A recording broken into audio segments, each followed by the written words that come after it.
सदगुरु संत कहते मानुष जन्म सदगुरु मिलन, मोक्षौ इच्छा होय, ये तीनों दुर्लभ मिलन, पायसी युगन खोय। मानुष जन्म की उपलब्धि हो जाना बड़े सौभाग्य की बात है। यदि हमने मानवता के गुण धर्मों को नहीं अपनाया और मानवता के कर्तव्य नहीं किए तो फिर बिगड़ गई बात। और मानवता के गुण धर्मों में या गुण धर्मों से हम ओतप्रोत कब होंगे बंधुओं? जब सद्गुरु संतों का मिलन होगा। अब सद्गुरु संतों का मिलन होना हमारे जीवन के लिए फलदायक है, कल्याणदायक है, परम सुखदायक है। अब यहां पर भी विचार करना, सद्गुरु कैसा होना चाहिए और सद्गुरु कहते किसको हैं? कितने लोग तो अभी हमारे परम पूजनीय श्रद्धेय अमोई साहब जी, हम आप सबको मार्गदर्शन कर ही गए हैं कि धर्म के नाम पर, देवी देवताओं के नाम पर लोग अपने तन से और धन से ऐसा कार्य करते हैं, ऐसे से कार्य करते हैं धर्म समझ करके। पहली बात तो धर्म की परिभाषा को समझे कि धर्म कहते किसको है, धर्म होता क्या है, धर्म को समझे, धर्म को पहचाने। संत गुरुजन कहते एक है सादे सब सदे, सब सादे सब जाए, जैसे सींचे मूल को तो फूले फले अघाय। एक है साध है, सब सद है। उदाहरण दिया है, जिस प्रकार बंधु एक पेड़ की जड़ में जल दिया जाता है तो पूरा का पूरा पेड़ हरा भरा हो जाता है, टेनियां हरी भरी होती हैं, पेड़ पत्ते भी उसके एकदम लहरा जाते हैं, हरे हो जाते हैं, उन पे फूल भी अच्छे आते हैं, फल भी आते हैं, और पूरा का पूरा बगीचा एकदम खिल जाता है। बस से ये कब होता है? जब वृक्ष की जड़ में पानी दिया जाए। आपने देखा होगा जहां भी वृक्षों में पानी दिया जाता है तो जड़ में ही दिया जाता है। कभी आपने ऐसा नहीं सुना होगा कि पेड़ों की टहनियों पर, पेड़ों के पत्तों पर पानी कृछ रहा हो। पेड़ों की जड़ में ही पानी दिया जाता है। अगर ऊपर से कृछोगे भी तो कोई खास बात नहीं। ये हमारा आपका सबका जीवन भी एक वृक्ष है, और ये वृक्ष हमारा सुशोभित कब होगा, ये हरा भरा कब होगा? जब इस वृक्ष की जड़ में हम पानी देंगे। इस वृक्ष की जड़ क्या है? इस वृक्ष की जड़ है धर्म। ये वृक्ष हमें कब प्राप्त होगा, कब उपलब्ध होता है, कब ये फूलता और फलता है? जब हम इसकी जड़ में पानी देते हैं। और इसकी जड़ क्या है जिससे हरा भरा होता है? वो जड़ है हमारा धर्म, हमारा परमार्थ, हमारा परोपकार, जो हम तन से, मन से, वचन से अच्छे पवित्र कार्य करते हैं, धर्म कार्य करते हैं, पुण्य कार्य करते हैं, तब हमें इस मनुष्य जीवन की उपलब्धि होती है। उपलब्धि होने के बावजूद भी हम तन मन वचन से अच्छे कार्य नहीं करते, धर्म पुण्य कार्य नहीं करते हैं, तो वृक्ष ये सूख जाता है। और सूखे तो खैर सबके पड़े, ध्यान रखना। ये दीख तो बेशक रहे पर वास्तव में है तो सूखे। कोई भीतर से सूखा है, कोई बाहर से सूखा, मुरझाए पड़े हुए हैं सब। क्यों पड़े मुरझाए? तो पानी नहीं दिया जा रहा है। पानी जड़ में जब दिया जाएगा तब ही ये पेड़ सुशोभित होंगे, तब ही हरे भरे होंगे। सूखने का तात्पर्य है बंधुओं बेचैनी, सूखने का तात्पर्य है अशांति, सूखने का तात्पर्य है नाना प्रकार से कलेश, नाना प्रकार से एक्सीडेंट, नाना प्रकार से बहुत धुंध, ये सूख रहा है हमारा जीवन। बिना गोली खाए तो नींद आ ही नहीं रही है, चलते चलते अटैक पड़ जाते हैं। क्यों? इतनी दयनीय दशा हो चुकी है बंधुओं। धर्म को तो हम भूल गए, जाने कब के पीछे छोड़ दिया धर्म। मैं ये निवेदन कर रहा था कि एक है साधे सब सदे। दुनिया में बहुतों को तुम साधते हो, बहुत कुछ साधते हो, सारी दुनिया की जेब भरना चाहते हो, अपने मन की अनावश्यक आवश्यकताओं को, डिमांडों को आप पूरा करना चाहते हो, सारे दुनिया के ठेकेदार बन करके आप जाने क्या क्या करना चाहते, दिखाना चाहते हो, पर वो पूरा कुछ भी नहीं हो पाता है। आप एक को साध लो तो सब सद जाएगा। वो है आपकी अपनी स्थिति, आपका अपना धर्म, आपकी अपनी अंतर आत्मा की स्थिति, अपना स्वयं का चिंतन। इस पे हम निवेदन करें तो कितने लोग ऐसे वीर पुरुष हैं हाथ उठा के कह सके कि हम सुबह और शाम बैठ करके आत्मचिंतन करते हैं। अभी आपको सुन रहे होंगे आप जयका साहब जी को कि दुनिया के लोग देवी और देवताओं के नाम पर पूजा तो करते हैं और नाना प्रकार से जीवों की बलि देते हैं, अत्याचार करते हैं, पाप करते हैं और उसके साथ साथ अपने आप का हित चाहते हैं, अपना भला चाहते हैं, अपने परिवार की कुशलता चाहते हैं, अपने बच्चे की खैर चाहते हैं, अपने पति की खैर चाहते हैं, अपनी पत्नी की खैर चाहते हैं और दूसरे की क्या चाहते हैं? अब बताइए। अब सदगुरु कबीर साहब का सत्संग चल रहा है बंधुओं। यहाँ सदगुरु कबीर के अनुयायी हमारे विवेकी वैरागवान आपको सुझाव दे रहे हैं। सदगुरु कबीर साहब क्या कह रहे हैं कि जो तो को कांटा है ताको वो तुम फूल, और तुमको फूल के फूल हैं, बाको हैं त्रिशूल।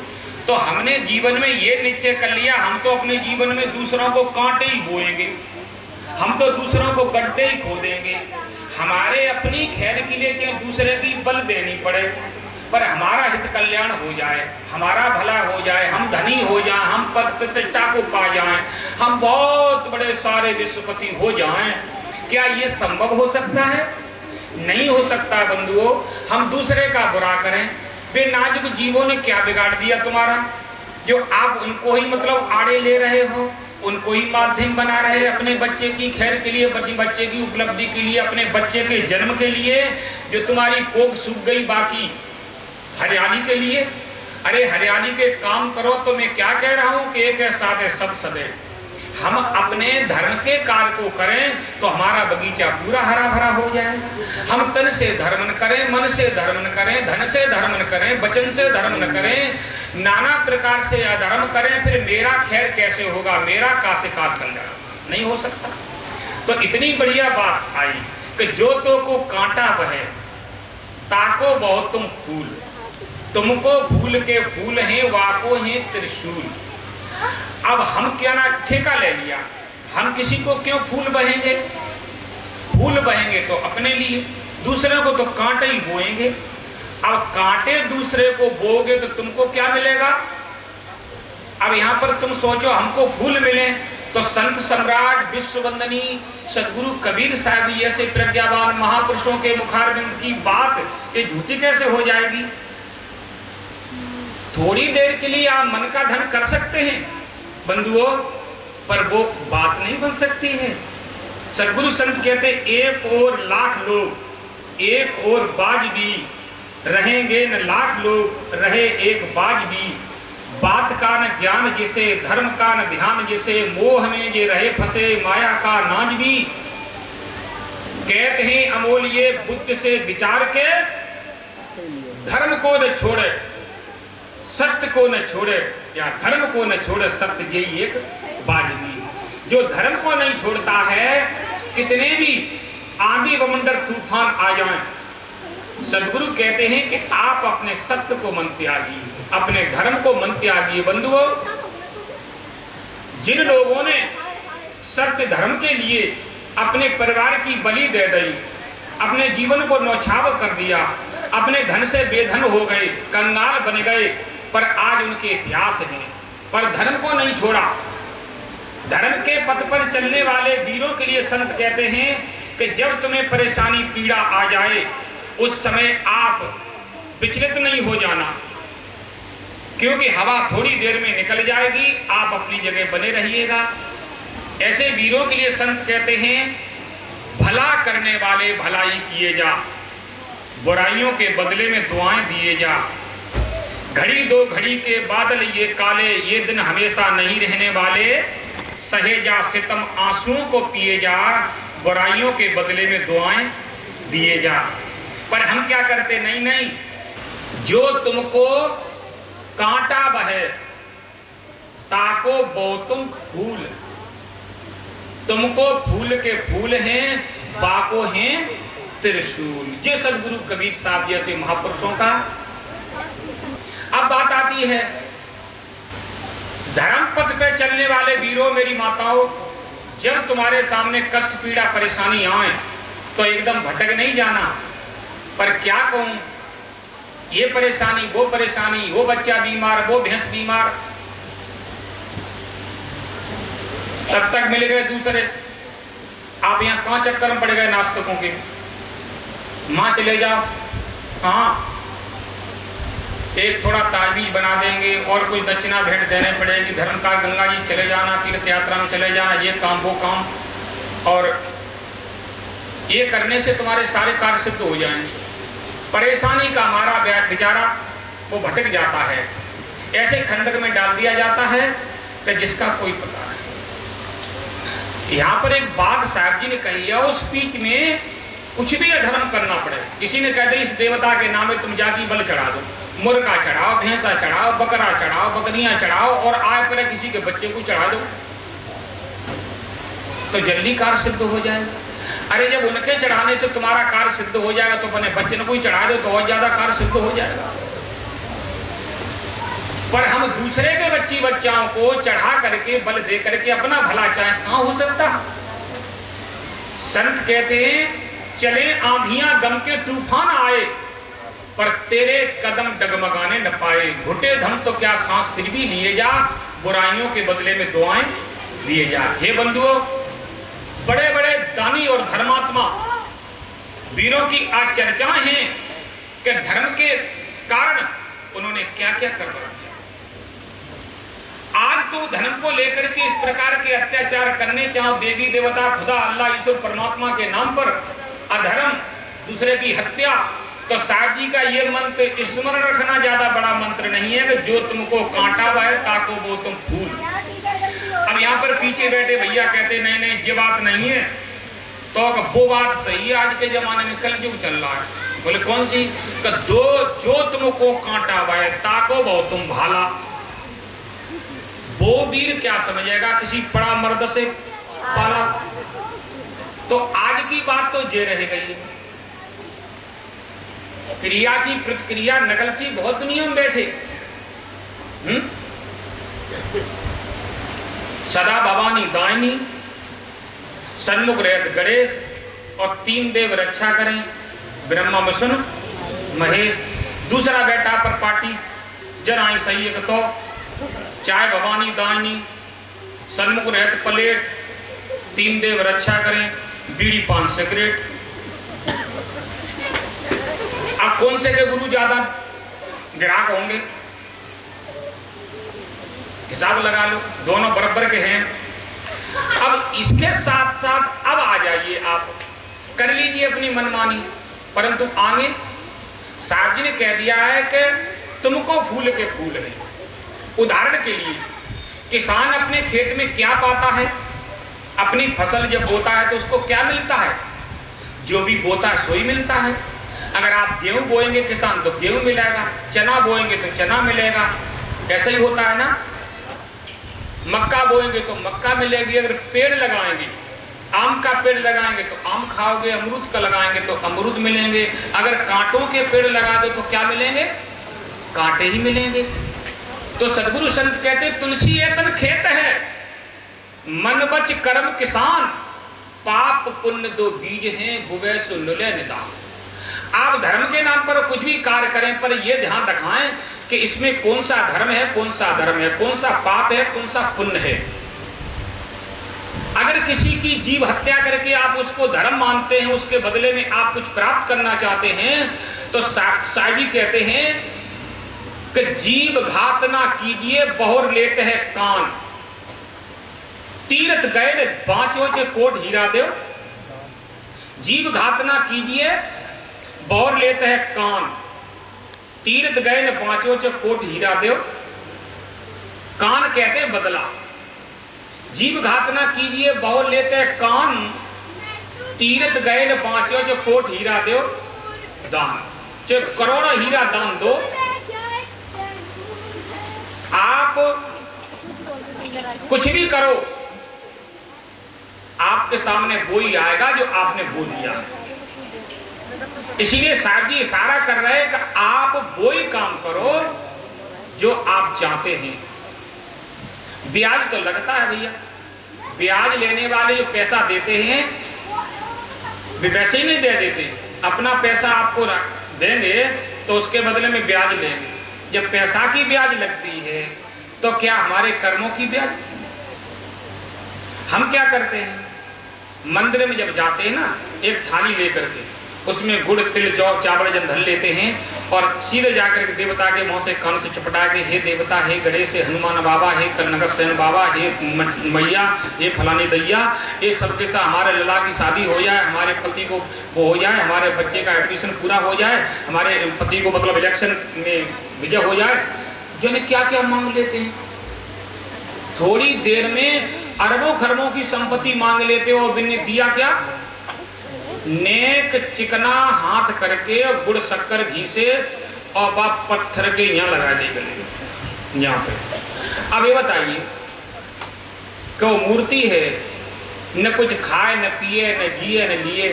अब तुम इस प्रकार की संतुष्टि करना चाहते हो, वो तुम्हारे अपनी धारणाएं करते रहिए, ये कुछ नहीं। हमें वास्तविक समझना है तो सदगुरु कबीर के विचारों से समझना है। सदगुरु कबीर साहब जी क्या कहते हैं? आप न कर्म न मेटा जाए, कर्म का लिखा मिटे धो कैसे जो जो कोट सिराई। अब अपनी बात तो ले लो साथ साथ। अब रामायण की बहुत ज्यादा चर्चाएं हो रही हैं, गीता की बहुत ज्यादा चर्चाएं हो रही हैं बंधुओं। इतिहास बहुत पुराने निकाल के आपके सामने रखे जा रहे हैं। पढ़ो इनको, देखो क्या हो रहा है। हनुमान चालीसा, देवी भागवत, पुराण कथा, श्रीमद् भागवत या गरुड़ पुराण, बहुत प्रकार से आप सुन रहे हैं चर्चा, बहुत प्रकार से कथा भागवत में। और सदगुरु कबीर साहब जी, आपने कर्म न मेटा जाए। साहब जी कहते अपना कर्म मेटा नहीं जा सकता है, चाहे आपका शुभ कर्म हो चाहे आपका अशुभ कर्म हो। आप शुभ कर्म करोगे तो उसका सुख फल मिलेगा, सुख शांति मिलेगी, आनंद जीवन होगा। और अशुभ कर्म करोगे तो अशुभ दुख संकट मुसीबतें आपके सामने आएंगी। इसको समझ लेना। साहब जी उदाहरण दे रहे हैं, गुरु वशिष्ठ में लघु सिदायो सून मनते एक दीना, जो सीता रघुनाथ पे आई पल्ले विसर्जन की। गुरु वशिष्ठ जैसे, विश्वामित्र जैसे, सप्तर्षियों जैसे महापुरुष वो राम और सीता का लघु शोधन कर रहे हैं। कौन सी कमी छोड़ दी थी उन्होंने? मां वशिष्ठ से पंडित ज्ञानी शोध के लगुन धरी, सीता हरण मरण जसरथ का बन बन विपत पड़ी, कर्मगत टारे नाय डरी। ऐसे प्रज्ञावान संत महापुरुष और भगवान कहलाने वाले, उनके शादी समारोह में लगन शोधन में कौन सी कमी छोड़ दी होगी? जो भगवान श्री राम दशरथ पुत्र और जनक दुलारी महारानी सीता, जितना कष्ट पीड़ा बंधुओं उनके सामने आया अपने जीवन में, शायद उतनी परेशानी पीड़ा आज की किसी साधारण से साधारण महिला के सामने नहीं आई होगी जो उनके सामने आई। सूर्य का मंत्र दे दिया, ये सूर्य मंत्र जपो।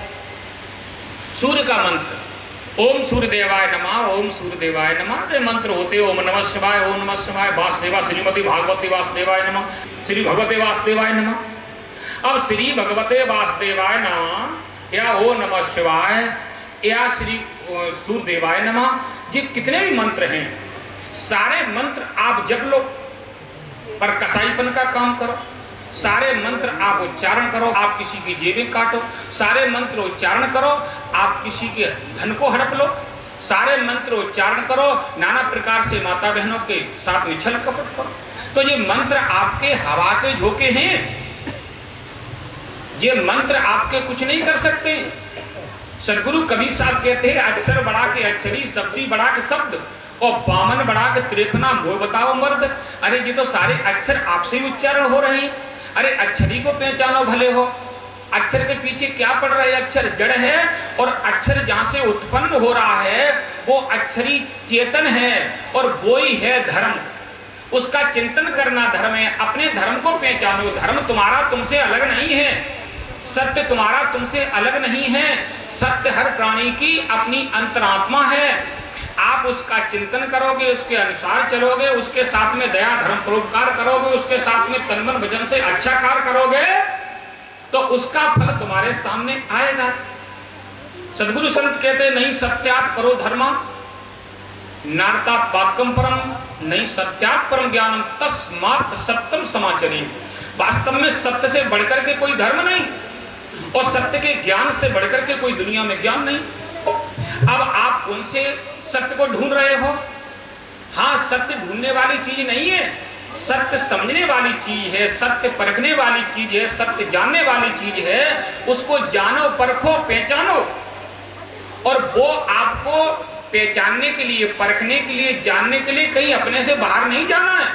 किसी आडंबर की आवश्यकता नहीं है। सदगुरु कबीर कहते हैं कि जो खोजो सो वह बानाई, सो तो आय अमर पद माई। जिसको तुम खोज रहे हो वो वहां पर नहीं जहां तुम भटक रहे हो, वो तो आपके अमृत में है, और अमृत तो है आपकी आत्मा। आपकी आत्मा से बढ़ के कोई अमृत नहीं है, वो आपकी आत्मा से बढ़ के कोई धर्म नहीं है, और आपकी आत्मा से बढ़ के कोई सत्य नहीं है।